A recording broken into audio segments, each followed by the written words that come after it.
Hi, I'm Doug Okonowitz, and in this video I'm going to try and explain how little financial impact the passage of House Bill 127 is going to have on tribal casinos in Idaho. Some folks have been circulating the idea that the passage of House Bill 127 is going to put tribal casinos out of business, and I want you to know that that's just not right. Although there are a few kinds of machines that House Bill 127 will impact, it does not take away from the tribe's ability to have every kind of gambling machine with spinning reels. It only affects the ones that are not constitutional. The types of machines that tribes can use legally in Idaho are just as profitable as the kinds that are not legal in Idaho. So before I explain the differences between the machines that Idaho tribes can and can't have, I want to tell you a little bit about my qualifications surrounding this topic. I've been involved with the casino gaming business for over 20 years, and right after graduating from the University of Nevada, I went to work for the largest slot machine manufacturer in the world. And I've also worked as a slot director and a casino general manager. And as you'll see here on the U.S. Patent and Trademark website, I have 18 issued patents dealing with all manner of slot machines, lotteries, gaming system communication methods, and equipment. So I just want to assure you that I'm well qualified to help you understand the gambling machine landscape here in Idaho and the real impacts of House Bill 127. So what kinds of machines can tribes have? I think the best place to start is to show you a lottery touch tab machine, which you already have some familiarity with. Okay, so this is a touch tab. It uses the same kinds of algorithms to determine individual pull tab outcomes as are used when printing physical pull tab tickets, but instead of printing the ticket outcomes, they're just loaded in memory inside the touch tab machines, and then they're revealed electronically. Now, this is a really good example of a gambling machine that falls under one of the 3 allowable forms of gambling under the Constitution.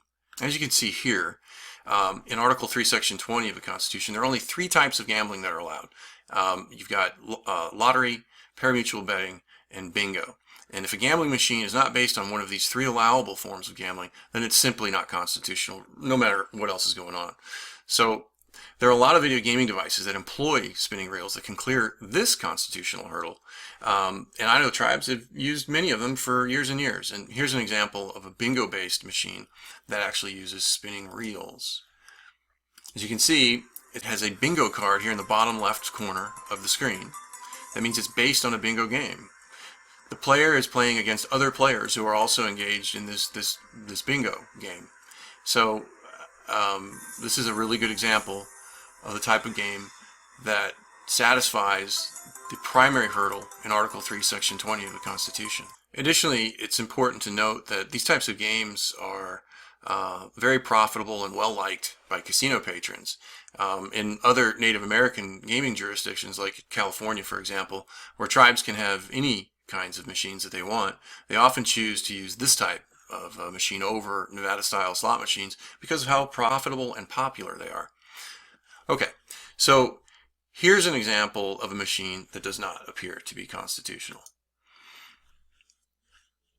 This is a Quick Hits Pro slot machine. It's a video taken from the Coeur d'Alene Casino floor by somebody who decided to post it on YouTube. And you can find these throughout Idaho and Nevada. This particular machine doesn't appear to be associated with a lottery or parimutuel or bingo system, so right out of the gate, that's going to mean it's not constitutional. There's no visible evidence of a bingo card, for example, or anything like that. This is as I mentioned earlier, this is a common game to find in Nevada, as well as other jurisdictions that allow standalone house bank slot machines. And here's another version of the same kind of game, another 5-reel, spinning reel, video slot. Again, no evidence of a bingo card or anything else that would associate it with one of the permissible 3 types of gambling in Idaho. I don't see any evidence of lottery, bingo, or parimutuel here. All right, now here's an example of a poker machine that you can find in tribal casinos throughout Idaho. This particular photo is from a Coeur d'Alene casino webpage, and it shows an IGT Game King machine that's configured to play a poker game. In this case, the game shows a fixed pay table. That's this area here above the cards. That means the machine is house banked, and this is an important clue to determining whether or not a gaming machine in Idaho is constitutional. You'll remember that we only have 3 types of gaming allowed in Idaho, and they're lottery, parimutuel, and bingo. And each of these types actually have a pool of wagers from players who are betting against one another. With house-based games like this one, players are betting against the house and not each other. Okay, so this game doesn't appear to be constitutional because it's also not one of the 3 accepted forms of gambling. So those are some examples of what tribes can and cannot have under the Idaho Constitution, and it does appear that the tribes have some machines along these lines, and that they're not supposed to have them.